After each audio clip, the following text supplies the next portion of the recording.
본문 말씀은 요나서 3장 1절부터 10절까지입니다. 요나서 3장 1절부터 10절입니다. 한 절씩 우리 교독하시겠습니다. 여호와의 말씀이 두 번째로 요나에게 임하니라. 이르시되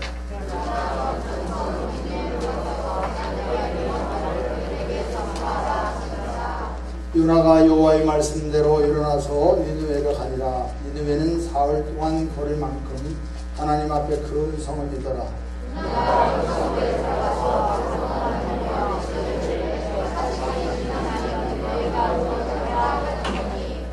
니느웨 사람들이 하나님을 믿고 금식을 선포하고 높고 낮은 자를 막론하고 붉은 베옷을 입은지라.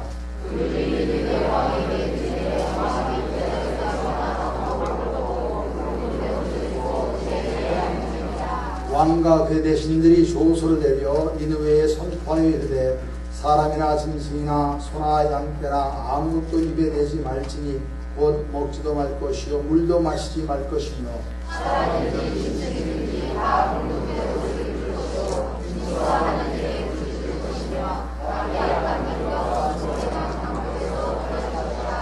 하나님의 뜻을 돌이키시고 그 진노를 그치사 우리가 멸망하지 않게 하시리라. 그렇지 않을 줄을 누가 알겠느냐 한지라. 하나님이 그들이 행한 것 보시고 하나님의 뜻을 돌이키사 그들에게 내리라고 말씀하신 내리지 아니하시리라. 모처럼 한 1년 만에 이 자리에 선 것 같습니다. 그동안 우리 성도 여러분들 평안 가운데 주님 앞에 말씀대로 살면도록 많이 하신 줄로 믿습니다. 부족한 것이 이렇게 오늘 이렇게 저녁에 같이 나눌 성경 말씀 우리가 잘 아는 요나에 대해서 말씀을 나누고자 합니다.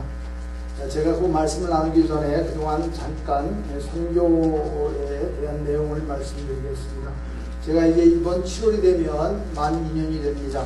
이번에도 우리 목사님 퇴임식에 맞춰서 돌아가고 왔는데 또 원치 않는 치과 질병이 생겨가지고 제가 약속한 날짜보다 딜레이 돼서 나가게 됐습니다. 오늘 또 치과 치료받느라고 왔는데 좀 말이 좀 어눌할 거 이해하시기 바랍니다. 그래서 저희가 간 곳이 필리핀 남부지방의 다바오라는 도시는 민다나오라는 섬이 큰데 그 섬이 우리 남한 크기보다 조금 크다고 합니다.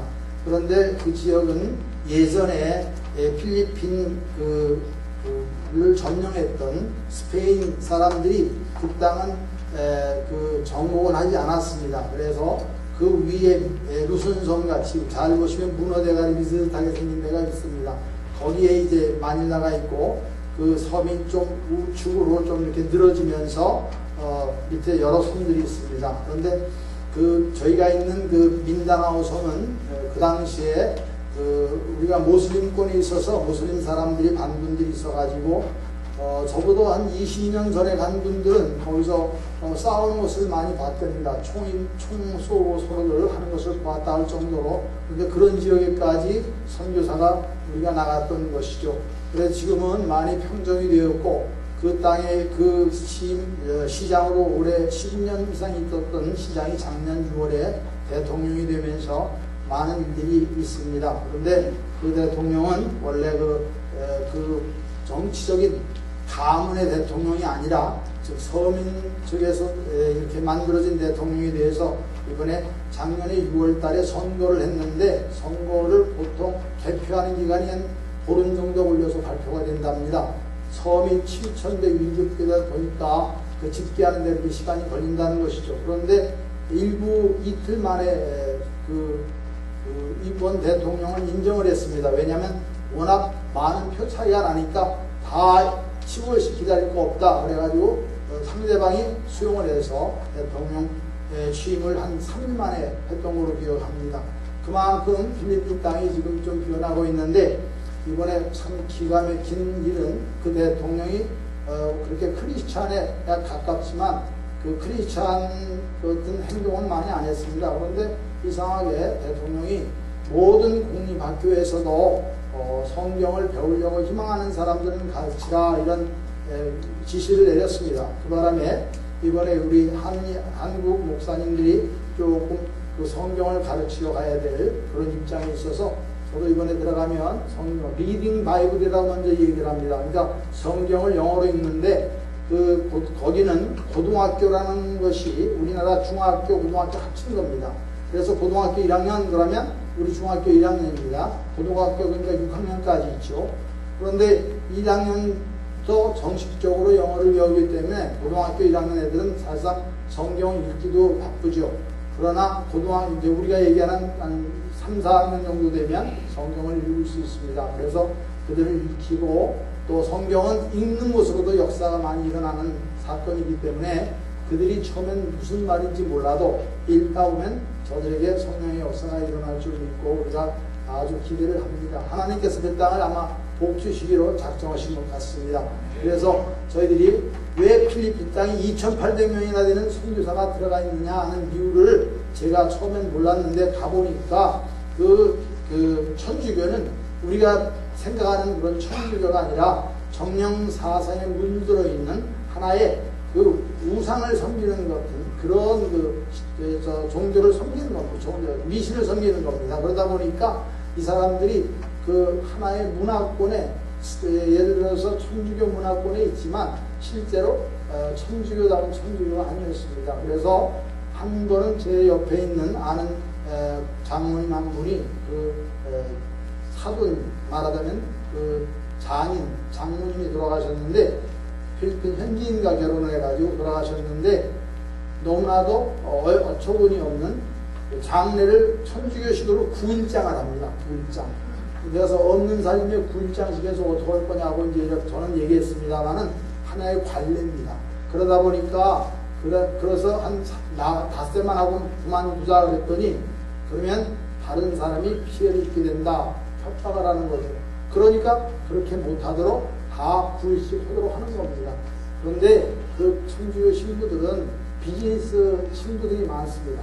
즉 말하면 주유소도 운영하고 뭐 여러 가지 쇼핑몰도 운영하고 그러니까 순수한 우리가 볼 때 신부의 자격을 받지 않고 있구나 하는 것을 알게 됐습니다.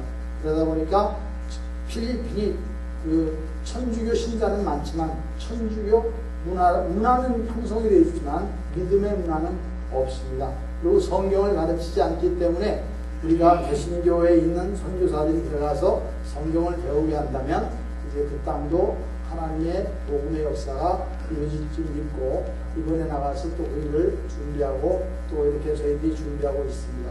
같이 많은 기도해 주시기 바랍니다.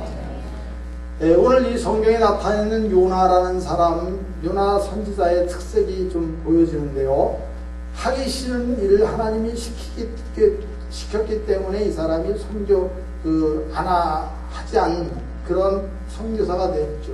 하나님이 시키신 일이 얼마나 하기 싫었는지 그 명령을 알면서도 불순종해서 도망간 선지자가 바로 요나입니다. 저 역시도 마찬가지입니다. 제가 목회를 하라는 얘기를 무수히 들었음에도 불구하고 하던 일을 내려놓기 싫고 안 하려고 부득불거리다가 이렇게 늙음하게 붙잡고 왔습니다. 바로 저도 요나입니다. 그런데 하나님께서 이 요나를 니느웨로 가라고 했는데 이 사람이 정반대 쪽 다시스로 갔습니다. 지금 우리가 어딘지 다시스는 오늘날로 말하면 스페인입니다. 지금 이스라엘 땅에서 그 이라크 쪽으로 가야 될 것이 반대로 스페인 쪽으로 갔습니다. 그러니까 굉장히 먼 거리를 도망치고 있는 것이죠. 그런데 왜 그렇게 하겠습니까? 40일이 지나면은 저 땅을 멸망시키겠다 그러니까 내가 그쯤 갔다 오면 40일이 지나지 않겠느냐 이런 나름대로의 계산이 있었던 것이죠. 그런데 그 일이 나름대로 하기 싫은 이유가 있지요. 그가 도망간 거리를 실제로 따져보면 오늘날로 비행기도 유대 땅에서 만약에 스페인에 간다면 106시간은 좋게 걸립니다. 비행기로. 그럼 그 당시에 배로 가면 얼마나 걸리겠습니까? 보통 3, 4주 한 달 정도 걸리는 거리입니다. 그런데 그 당시는 그것도 고래가 자주 출몰하는 지역이 돼서 좋지 않고 위험한 지역이었거든요. 그런데 하나님의 선지자가 하나님의 명령을 버리고 왜 도망갔을까요? 다른 선지자들이나 예언자들 보면 뭐라고 얘기합니까? 내가 여기 있나이다 나를 보내소서 이렇게 성경에 말하고 있는 부분이 많은데 이 요나는 하나님의 종인데도 불구하고 하나님의 시키신 일을 피해서 끝없이 이제 반대 방향으로 결국은 간 불순종한 선지자입니다. 우리들이 신앙생활을 하는 가운데도 많은 고민이 있습니다. 어떤 중요한 인생의 문제를 놓고 기도하는데 하나님 내가 이렇게 하려고 합니다. 하나님 이 뜻인지 가르쳐 주십시오. 우리가 기도하지요. 우리가 이럴 때가 많은데 하나님의 뜻이면 하나님이 하려는 대로 하겠습니다. 그런데 하나님이 바로 대답을 안 하시죠. 그럴 때 우리가 갈등을 많이 있습니다.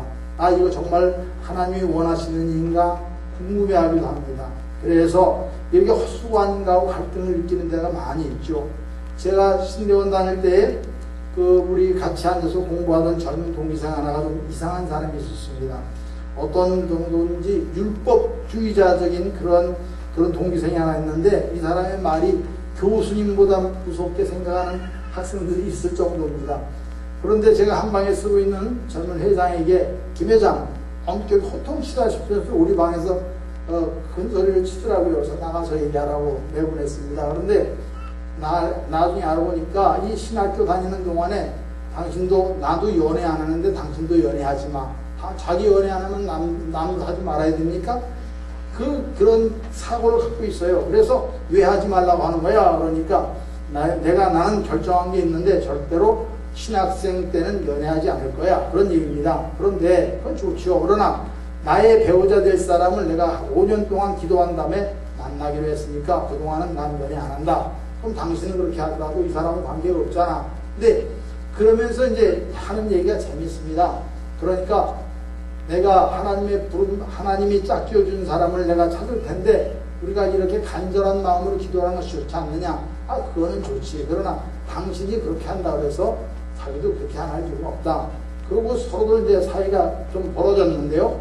그 다음에 졸업한 다음에 제가 들은 얘기입니다. 이제 들리는 얘기에 보니까 그 친구가 졸업하고 나서 기도가 끝나고 나서 정말 연애 안 한다고 그랬는데 어느 날 이제 기도가 다 끝난 이후에 담임 목사님께서 부르시는 거예요. 이 전도사 앞으로 결혼을 해야지. 그래서 목회자가 되려면 그래도 3호를 알맞은 3호를 부인으로 맞아야 되니까 잘 이렇게 선택하라고. 그래서 이렇게 둘이 이제 말하자면 상견례를 시켜준 거죠. 요즘 말하면 중매를 서주신 건데 그 친구가 이제 나가서 그 여자를 봅니다. 그러면 우리가 보통 대화를 나누고 어느 정도 시간을 가지고 다음 몇 번을 만나봐야 하는데 그 즉석에서 이 사람은 내가 기도하던 중에 하나님이 소개해 주신 사람이라고 생각하고 자기는 결혼하기로 결정을 했습니다. 그러니까 이 여자가 깜짝 놀라가지고 그 이상한 사람 맞다. 나는 도저히 거기에 동의할 수 없습니다. 왜? 아니 사람을 사귀어보지도 않고 결혼하는 게 말이 되느냐. 이제 이렇게 해서 결렬이 됐습니다. 그런데 그 남자는 그것이 상처가 돼가지고 그 다음부터 여자를 만날 생각을 안 하면서 결국은 나중에 들리는 얘기는 목사 안수도 안 받았다는 얘기를 들었습니다. 왜 그렇습니까? 자기의 어떤 이상적인 틀에다가 사람을 하나님의 말씀을 맞춰드리는 거죠. 그건 완전히 율법적인 것도 그렇게는 안 하는데 더 심했어요. 결국은 이런 사람이 어떻게든 목회를 제대로 할 수가 없지요. 그러니까 결국은 그 자리에서 물러나고 만 것 같습니다. 사실 우리가 믿음이 있다면 하나님이 확실하게 시키신 일이 있을 때 넉넉하게 여유 있게 할 수 있어야 합니다. 특별히 목회자뿐만 아니라 성도들에게도 우리가 어떤 극한적인 상황이 오면 우리가 하나님의 뜻에 맞게끔 우리가 살기 위해서 기도하고 노력을 해야겠죠. 그리고 더러는 우리가 어떤 고통과 시련과 연단이 올 수도 있습니다. 우리가 크리스찬이 다 그냥 예수 믿으면 복받아 부자돼 아니죠. 그런데 그렇게 말하는 그 사람이 있으면 그건 잘못된 겁니다. 우리가 마땅히 하나님의 말씀대로 사는데도 불구하고 시련과 연단이 올 수 있는 것입니다. 그런데 그걸 생각하지 않고 편한 것만 생각하고 그래서 예수 믿으니까 어떤 분들은 이런 얘기를 하는 분을 들었습니다. 예수 믿으십시오. 개종합시다. 개종하면 집안 망합니다. 하는 얘기를 하는 것이 있습니다. 더러는 개종하다 보면 시련이 올 수가 있어요. 그 시련을 이기면 되는데 그 이기기 싫다, 힘들다, 어렵다 이런 생각을 하고 오는 사람도 있습니다. 그런데 우리가 왜 오늘 그 요나라는 사람은 이렇게 불순종했겠습니까? 사실상 그 불순종한 이유는 이제 나타납니다. 요나가 하나님의 명령인 줄 분명히 알면서 자기 마음속에 확신도 하면서 불순종하는 이유는 그의 입장에서 보면 당연한 이유가 있는데 하나님께서 요나에게 구원을 선포하라고 하신 니느웨는 유대인들이 싫어하는 사람들이거든요. 유대인들이 그 이유는 원래 니느웨는 아수르의 수도인데 이스라엘 주권을 침해한 국가죠. 하나는 그래서 과거에 그 이스라엘을 수없이 침략을 해서 BC 720년 경우에 완전히 함락되고 맙니다. 그래서 주권을 다 뺏겼습니다. 식민지가 되었습니다. 그 당시 아시리아 제국은 군사, 경제, 문화권 모두 강력한 국가를 이루었기 때문에 그 국가를 통일하고 거기서 이스라엘까지 점령할 때는 굉장히 폭넓은 그런 점령지를 얻었던 것이죠.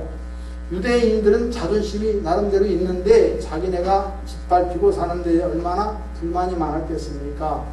사실상 우리가 잘 생각해보면 어떤 일이 있습니까? 다윗은 소년 목동이었지만 골리앗 대장이 군대를 이끌고 왔을 때 사울왕을 비롯한 이스라엘 군대가 다 꼼짝못하고 벌벌 떨었습니다. 다윗이 나가서 뭐라고 얘기합니까? 저 할례 받지 못한 자가 누구한테 할례 받은 하나님의 백성을 모독하느냐? 아주 강하게 불만이 생긴 거죠. 하나님을 믿는 자존심을 가지고 왜 저걸 못 이기겠냐 이런 얘기입니다. 그래서 이 말에 어린 다윗이 믿음이 말로써 동시에 유대인 민족의 자존심을 나타낸 것인데 할례 받지 못한 저 하나님의 택함 받지 못한 사람들이 어찌 하나님의 택한 백성을 모독하느냐 이거죠. 이것이 유대인의 생각인 겁니다. 그런데 아시리아한테 침략을 당해서 식민지가 되었습니다. 그런데 아시리아에 대해서 어떻게 좋게 생각할 수 있겠냐 말이죠. 아주 철천지 원수가 된 것이. 그래서 신약복음서 가운데도 그런 말이 나옵니다. 마가복음 7장 27절을 보면 수로보니게 여인이 나오죠. 예수님이 지나가실 때 무엇을 달라고 했습니까? 그럴 때 개들도 주인의 상에서 떨어지는 기스러기를 먹는다고 합니다. 즉 이 말이 그 믿음을 나타냈는데 유대인들은 수로보니게 사람을 개처럼 그 당시에 취급했습니다. 이것이 유대인의 자존심이죠. 이방 사람을 사람으로 인정하지 않았습니다. 인정 편견이 심했습니다. 그런 문화가 유대인의 문화입니다. 그런데 그런 사람들에게 침략을 당해서 군대가 들어와서 우리가 지금 아브라함 후손이 또 그들에게 유린당하고 인권 유린당하고 온통 수라장이 됐는데 가만히 있겠냐 이거죠. 그들이 거부할 수밖에 없다는 것이죠. 이 사람 그래서 이 사람들은 아시리아는 영원히 원수가 되는 그런 관계에 있었던 것입니다. 그런데 그 반대의 인격도 대우를 당하게 되니까 참을 수 없는 분노를 가지고 있는데 그래서 그들은 하나님 아버지 속으로 그랬을 것입니다. 저 니느웨를 심판해 주십시오. 그래서 그렇게 기도를 드렸을 것입니다. 하나님의 선민을 괴롭힌 저 마귀 같은 저 아수르 군대를 멸해 주십시오. 이렇게 기도했을 것이다. 이것이 유대 사람들이 니느웨에 대한 공통적인 그런 생각이라는 것으로 생각이 되어집니다. 요나도 생각이 같았겠지요. 우리 성도 여러분, 우린도 자신이 한번 생각해 보시기 바랍니다. 저는 어렸을 때에 일제 식민지하에서 교회가 얼마나 탄압했다는 걸 우리는 들었습니다. 그 어른들한테. 그런데 심사참배 문제는 과거사지만 지금도 어떤 문제가 있습니까? 중국이나 우리가 계속 정치적인 문제, 외교적인 문제를 거론하고 있습니다. 또 6.25 전쟁으로 인해서 공산당에게 우리가 얼마나 많은 핍박을 받았습니까? 우리 대한민국 교인들이 그동안 기도 제목은 그 당시에 어떻게 저 공산당 망하게 해달라고 기도했습니다. 제가 어릴 때 보면 일본 망하고 북한 공산당, 소련 공산당 망하게 해달라고 그런 기도 드렸단 말입니다. 그런데 실제로 이렇게 기도했거든요. 근데 유대 사람들이 보는 니느웨가 바로 똑같은 현실이라는 것이죠. 하나님이 가장 싫어하는 백성이 누구냐? 그놈들일 것이다. 왜? 우상을 숭배하고 우리를 억압했으니까 이렇게 생각한단 말이죠. 유대인들 중에 누구든지 니느웨에 대한 동정적인 발언을 했다가는 매국노가 됩니다. 요즘 우리나라도 말 잘못하면 그런 오해를 받지 않습니까? 그래서 우리가 참 어려운 것이죠. 하나님이 어떻게 이런 일을 나한테 시킬 수 있느냐? 요나는 그런 생각을 했다는 것이죠. 차라리 내가 불순종해서 도망가는 게 낫겠다는 생각을 했던 것입니다. 그래서 하나님이 시키시는 사명인 줄 알면서도 끝없이 반대 방향으로 불순종해서 피했습니다만은, 요나가 또 하나 불순종한 두 번째 이유는 성경에 나오는 바알 종교는 아시리아가 본거장입니다. 그래서 구약 성경의 문맥의 흐름을 보면 마치 하나님과 바알이 전쟁터 같은 부분이 나오죠. 실제 전쟁과 같이 종교 대결이 언제 이루어졌습니까? 엘리야와 바알 선지자 450명이 갈멜산에서 있었습니다. 하나님이냐 바알이냐 영적 투쟁이 이루어지는 거죠. 열왕기상 18장 23절에 나옵니다. 그래서 송아지 둘을 가져다가 송아지를 잡고 각을 떠서 나무에 올려놓고 불은 붙이지 않고 이제 어느 너희들이 바알을 따른 너희들이 불을 붙여봐라. 그런데 안 붙고 결국은 엘리야가 승리하게 되죠. 그러니까 영적 전쟁 그대로입니다. 바알 제단은 아무도 불을 내리지 못했습니다. 그래서 38절에 보니까 이에 여호와의 불이 내려서 우리 엘리야가 기도하니까 번제물과 나무에 흙을 다 싹 핥았다고 그랬습니다. 그래서 엘리야가 그들에게 이르되 바알의 선지자들을 잡되 그들을 중 하나도 도망가지 못하게 하라. 곧 다 잡아서 그 기돈 시내가에서 다 죽였습니다. 즉 450명을 모두 죽여버렸습니다. 영적 투쟁의 전쟁입니다. 즉 우리가 바알의 본고장인 아시리아가 이런 상황인데 니느웨에 가서 그들을 구원하라고요 하는 반감이 이 요나에게 있었던 것입니다. 그래서 이렇게 하나님의 일로 판단되지 않느니라고 생각하고 나름대로 자기 계산에 안 맞으니까 자기가 하나님의 종으로 부르심을 받으면 어떻게 됩니까? 내 생각, 내 뜻 버리고 하나님의 뜻을 따라야 되는 것이 일반적인 우리 선지자들이 해야 할 일인데 그렇지 않았다는 것이죠. 만약 요나가 니느웨에 나타나서 이 하나님을 믿으라고 전도했을 때 과연 자기가 자기 생명은 괜찮을까 이런 생각도 했을 것입니다. 왜? 그들하고 원수지가 됩니까? 그런데 니느웨 사람들도 유대인들이 별로 좋게 생각하지 않았다는 것이죠. 그런데 하나님은 왜 이렇게 불순종한 요나를 끝까지 설득을 해서 니느웨에 선교를 하셨겠습니까? 이 요나서는 그래서 구약 가운데서 우리가 복음서 같은 역할을 했습니다. 요나서의 복음은 목적은 니느웨 사람들의 구원이 하나님의 뜻이라는 것을 알려주는 뜻이라는 생각을 갖게 한 것입니다. 그래서 이것을 다른 말로 이스라엘 사람들, 유대니즘, 이스라엘 유대주의라는 말입니다. 그래서 유대 백성이 얼마나 그 자신들의 유대주의에 빠져 있는가, 하나님의 명령도 복종하지 않겠다는 것입니다. 그래서 역사를 새롭게 하시는 겁니다. 우리 기독교 역사 안에도 신학적인 어떤 윤리가 더러는 하나님을 밀어낼 때가 있어요. 그래서 그때도 많이 그러기 때문에 종교일이 필요하게 되는 겁니다. 그런데 절대로 움직일 수 없는 유대 백성의 교리를 하나님이 지금 깨뜨리고 계시는 것입니다. 요나는 절대로 깰 수 없다는 생각을 했고, 성경에도 수없이 나타나는 유대 백성의 특성이 있습니다. 우리 창세기 14장을 보면 아브라함 조카 롯이 어떻게 됩니까? 부족들에 의해서 사로잡혀 갔을 때 그 소식을 듣고 아브라함이 어떻게 하죠? 자기 가문에서 기른 318명의 가신 군대를 가지고 공격해서 자기 조카를 데려옵니다. 그리고 그 사람들을 쳐 죽입니다. 이것이 유대 백성의 특성이 지금까지 눈은 눈으로, 이는 이로 이렇게 했던 것입니다. 이런 사건이 벌어진 것 외에도 어떤 일이 있습니까? 창세기 34장에 보면 야곱의 외동딸 디나가 어디에 세겜족에게 좋지 않은 일을 당했죠. 그래가지고 어떻게 됩니까? 세겜 주상의 야곱에게 와서 신사적인 제안을 합니다. 이 일이 이렇게 되었는데 그 딸 우리에게 주고 우리 딸 너희한테 시집 보내면 되지 않느냐, 서로 사이좋게 지내자, 이렇게 얘기합니다. 그럴 때 야곱의 아들들이 속임수를 쓰죠. 그래, 그렇게 하자. 그런데 조건이 하나 있다. 뭡니까? 바로 할례를 받아야 된다 해가지고 할례 받으지 이틀인가 사흘 만에 다 죽이죠. 결국은 뭡니까? 거짓말을 해서 죽여버립니다. 이게 바로 유대 사람들의 생활 방식이죠. 우리가 삼손의 역사에도 마찬가지입니다. 하나님의 도우심을 보게 되는데 삼손도 복수심이 많아서 유대인이즘에 빠져가지고 그런 짓을 하죠. 자기가 도읍당은 몇백 명도 죽여버리고 이렇게 합니다. 즉 팔레스타인, 지금 이스라엘 사람들이 있는 유대 지역, 팔레스타인 지역도 마찬가지입니다. 사실상 유대 나라가 1948년도 독립을 합니다. 첫 번째로 승리해준 대통령이 미국의 트루먼 대통령이 해줬습니다. 그래서 미국은 트루먼 대통령을 최고로, 이스라엘은 최고로 줍니다. 그런데 거기 그 나라가 언제 만에 돌아왔습니까? 이스라엘이 멸망한 지 1600몇 년 지나서 돌아왔습니다. 쉽게 얘기합시다. 우리 고구려 땅 달라고 하면 중국이 줍니까? 안 주지요. 힘없으니까 못 뺏어가죠.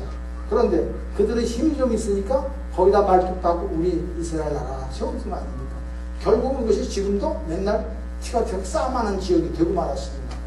바로 지금도 보세요. 이스라엘 사람들은 보복하잖아요. 탱크 가지고 보복하고, 팔레스타인 사람들은 새총 가지고 쏘겠죠. 경기가 됩니까? 안 되죠.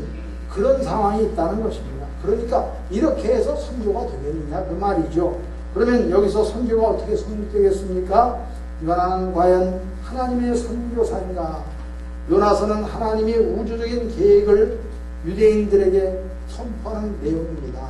이렇게 함으로써 유대인이 가지고 있는 잘못된 선민사상, 이거를 수정하는 것입니다. 그래서 이건 우리가 4장에 보면 그런 게 나오죠. 그래서 뭐라고 얘기합니까? 니느웨로 가서 하나님의 구원을 선포하여 그곳에 살고 있는 12만 명의 생명을 빨리 구원하라는 것입니다. 나는 너를 니느웨 선교사로 파송하겠다. 하나님의 생각과 유대인의 생각이 정반대인 것이죠.